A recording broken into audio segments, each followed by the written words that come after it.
Assembly charge मद में है, जिसके लिए सदन के मत की आवश्यकता नहीं है। अध्यक्ष महोदय, मेरे बजट का अनुमान इतना सटीक नहीं होते हुए हमारे अनुमानों का आधार इतना मजबूत नहीं होता, इसलिए बजट के बाद सप्लीमेंट्री बजट की ज़रूरत ज़रूरी खर्चों के लिए पड़ती है। इसलिए अनुपूरक बजट के औचित्य पर विपक्ष द्वारा सवाल खड़ा करना कतई उचित नहीं है। अध्यक्ष महोदय, सप्लीमेंट्री बजट पे बोलने की बात मुझसे कही गई थी, तैयारी भी हम लोग उसी प्रकार से करके आते हैं, लेकिन जिस प्रकार से विषय को छोड़ करके लोग बात कहते हैं, हम लोगों का भी जवाब देना जरूरी हो जाता है।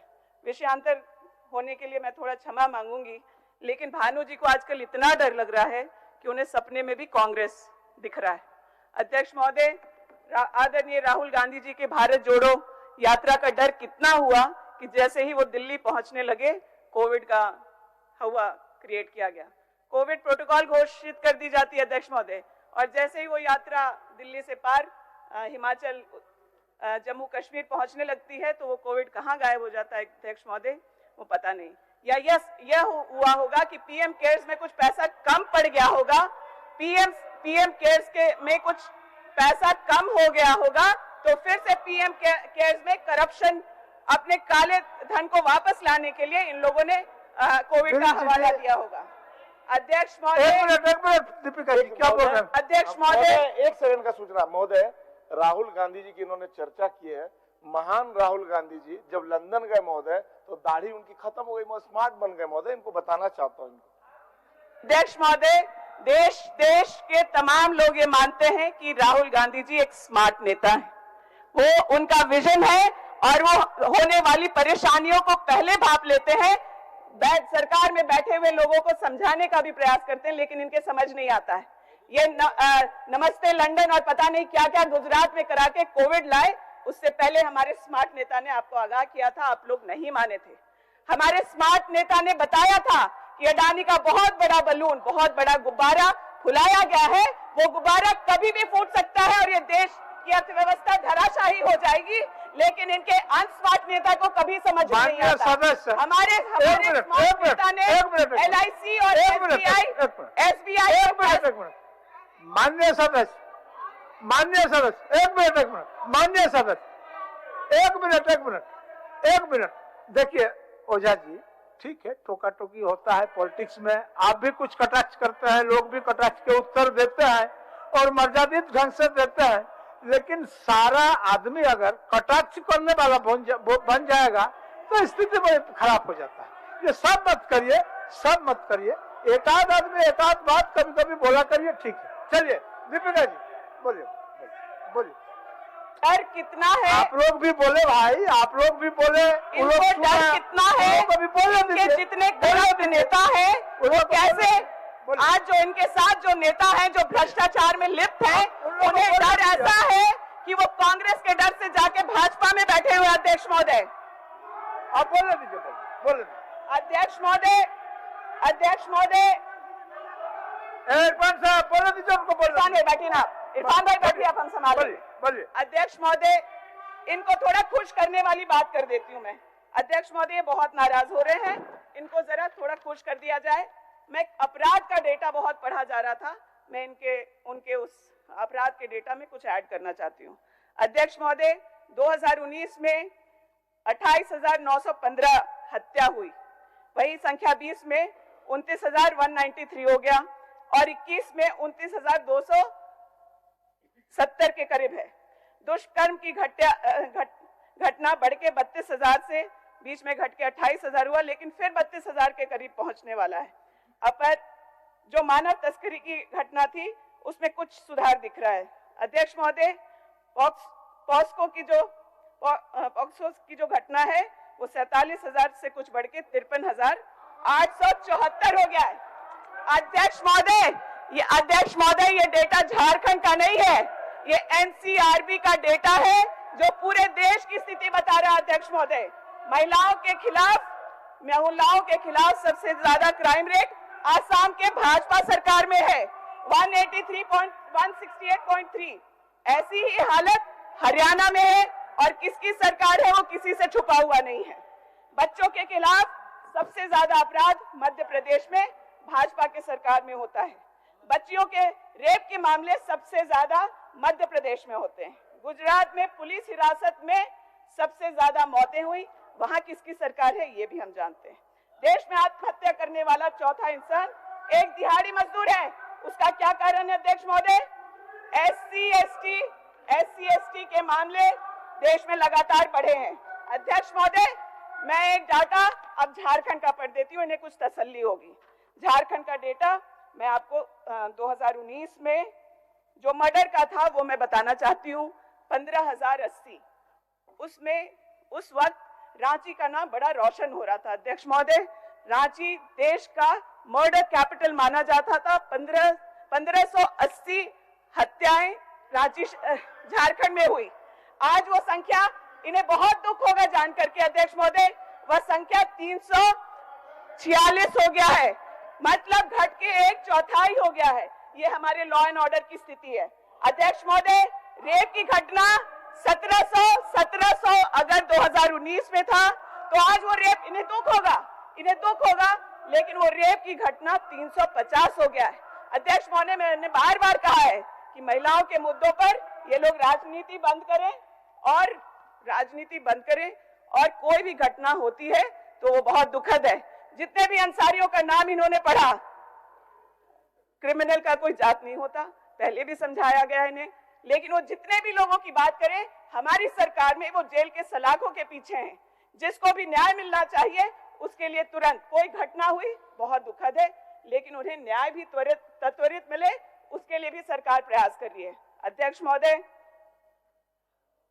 ये अभी उधर से सवाल आया था कि जो इन लोगों ने नहीं कहा था वो भी कर दिया। अभी इन्हें दुख है कि सर्जन पेंशन क्यों कर दिया। एक ऐतिहासिक काम इस राज्य में हो गया, इस बात का इन्हें दुख है। इन्होंने नहीं कहा था कि बच्चियों को स्कॉलरशिप उनकी पढ़ाई के लिए दिया जाएगा, वो क्यों कर दिया। इन्होंने नहीं कहा था कि ऑनलाइन म्यूटेशन करके जो सर्किल ऑफिस का भ्रष्टाचार है और इन लोगों के जो जमीन कब्जा करने की नीति है उस पर रोकथाम लगाई जाएगी, इस बात का इन्हें अफसोस है। हम लोगों ने वैसे भी बहुत काम किए, जो हम लोगों ने कहा था उसमें ओपीएस एक मामला है, हमने कहा था, हमने उसको करने का काम किया। इसके अलावा अध्यक्ष महोदय, हम इन्हें अगर इतना ही हमारे मैनिफेस्टो को पूरा कराने का शौक है और ये आदिवासियों के हितैषी हैं, तो सरना कोड लंबित है केंद्र में।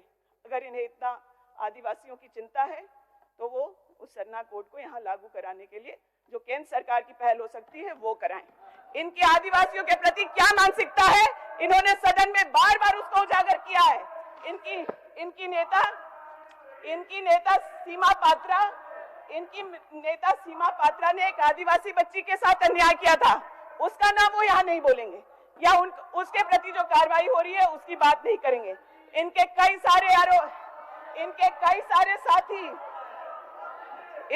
साथी महिलाओं के प्रति अत्याचार में सम्मिलित हैं, उनका नाम ये नहीं लेंगे। अध्यक्ष महोदय, मैं चाहती नहीं कि विषय से अलग बात करें, लेकिन ये जवाब देना बहुत जरूरी है। ये देश के प्रथम प्रधानमंत्री का नाम लेकर गलत सही बात करते हैं। आज भी जो ढांचागत संरचना जिस प्रेमिसेस में बैठ करके ये आज भाषण दे रहे हैं यहाँ पर, वो भी जवाहरलाल नेहरू की ही देन है, और हम लोग एचईसी के परिसर में बैठे इस सदन में बात कर रहे हैं। बड़े नेताओं के अगर इस देश का आप अपमान कर रहे हैं, उससे आपका सम्मान बढ़ रहा है, ऐसी कोई बात नहीं है। हम लोग कभी भी नहीं, जो पद पर है वो चाहे जो भी हो, जैसा भी हो, उसका सम्मान करना जरूरी है। लेकिन इनके पार्टी के लीडर्स अपने पदों की गरिमा से उस हद तक गिरते हैं, उसका गवाह है बीबीसी का रिपोर्ट आने के बाद। कौन डरा अध्यक्ष महोदय? बीबीसी की रिपोर्ट आने के बाद किसको डर लगा अध्यक्ष महोदय? देश के सामने है, बीबीसी से डर गए। सुनिए ओझा जी, माननीय सदस्य ओझा जी, माननीय सदस्य ओझा जी, जब गाना बजता है तो सब आदमी सबलची बन जाता है, टेबल बेंच डेस्क पीटना शुरू कर देता है, और जैसे ही आप उस टेबल बेंच को हटा करके डुगी और तबला दे दीजिएगा तो थोड़ा भी नहीं बजेगा। अब हमारा कहने का मतलब समझ लीजिए, जिस विषय को लेकर के आपको कहने के लिए कहा गया है उस विषय को तो बोलिए, लेकिन उस विषय को बोल नहीं रहे हैं। आप टीका टिप्पणी कौन की जो नहीं बोल रहे हैं, जब सवाल आपको आप समाप्त करिए। 10 लाख का सूट इस देश में किसने पहना वो सबने देखा है। एक आदिवासी का बेटा अगर कहीं इनको अखबारों में दिख जा रहा है तो इन्हें बहुत मिर्ची लग रही है। सोशल मीडिया पे कितना खर्च इस देश के प्रधानमंत्री के पीआर के लिए किया जाता है वो मुझे बताने की जरूरत नहीं। एडवर्टाइजमेंट पर क्या खर्च है वो भी बताने की जरूरत नहीं है। निर्भया का पैसा प्रधानमंत्री के प्रचार के लिए खर्च किया गया, यह भी इस देश की हकीकत है। अध्यक्ष महोदय, मैं अपने राज्य की बात पर आती हूं। जो लाठी की सरकारें रही हैं वो या तो इनके हरियाणा में हो रहा है या फिर उत्तराखंड में किस प्रकार से चल रहा है वो सबके सामने है।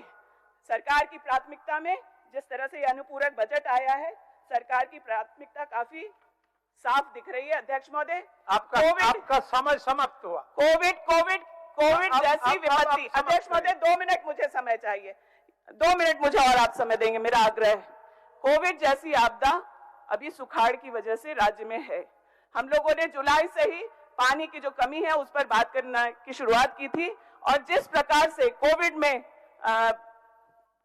अपने राज्य के लोगों को हम लोगों ने बचाने का काम किया। अध्यक्ष महोदय, मैं आपका इस सदन के माध्यम से यह आग्रह करूंगी कि उसी प्रकार से इस राज्य में सुखाड़ को लेकर के पीने की पानी की व्यवस्था हो, चाहे सिंचाई की व्यवस्था हो, चाहे सुखाड़ राहत की जो राशि भूमिहीनों को देने की बात है उस पर ध्यान दिया जाए। अध्यक्ष महोदय, और जो इस अनुपूरक बजट में उसके लिए प्रावधान रखा गया होगा, मुझे पूरा भरोसा है।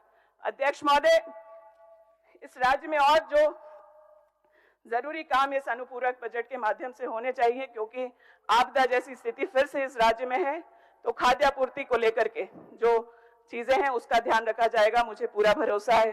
जो ग्रामीण संरचना है, मनरेगा जो कोविड के वक्त भी हमारे राज्य के मजदूरों को बचाने का काम किया था, उस पे केंद्र सरकार ने किस तरह से कटौती की है वो हम लोगों के नजर के सामने है।